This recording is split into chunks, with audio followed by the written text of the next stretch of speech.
As we step into this new year, I would like to share with you my reflection on the past year and my hopes for the year to come. First, I would like to recognize and celebrate the advancement that we made in 2023 in promoting and defending the rights of peaceful assembly and of association worldwide. First, we further strengthen the international normative framework by consolidating a framework for civil society organization access to resources, which I presented to the Human Rights Council in June last year.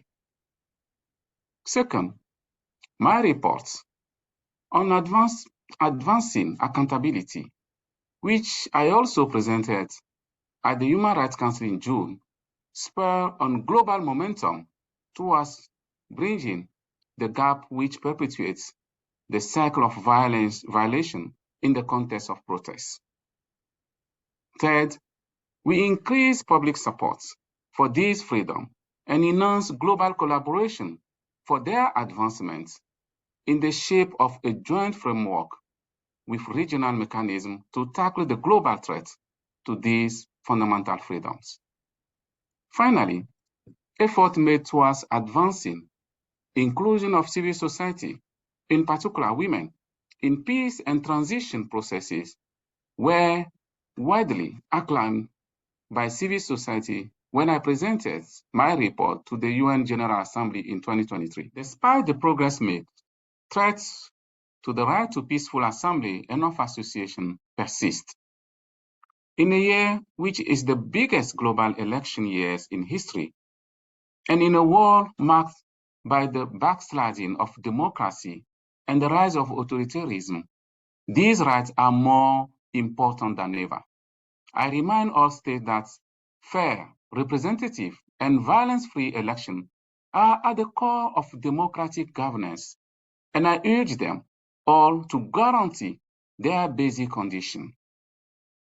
Defending peace, stability, democracy, and good governance require to secure people's participation to the public affair, including through fair, transparent, and non-violent election.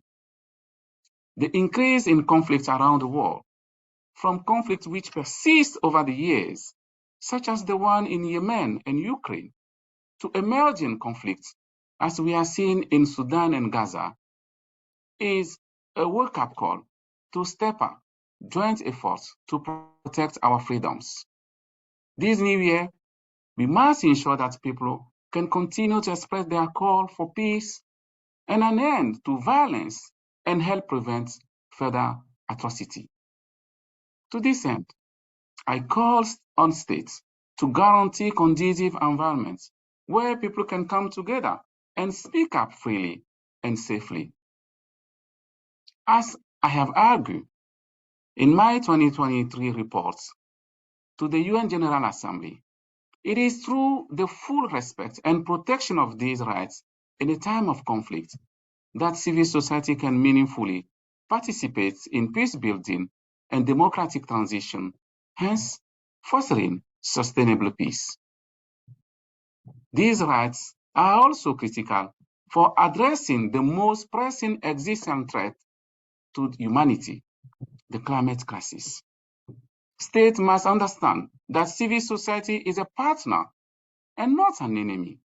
Only then will human rights defenders, environmental defenders, indigenous community, and affected community be able to continue their critical work in advancing climate justice. While my call to states remained ancient, my appeal to them is more urgent than ever.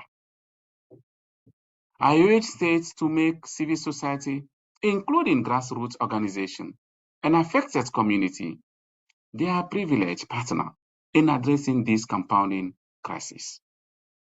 My hope is that this new year, we will continue to stand together for the defense of these rights as they are essential for building peaceful, inclusive, and democratic society. I thank you, and I wish all of you a happiest and successful years.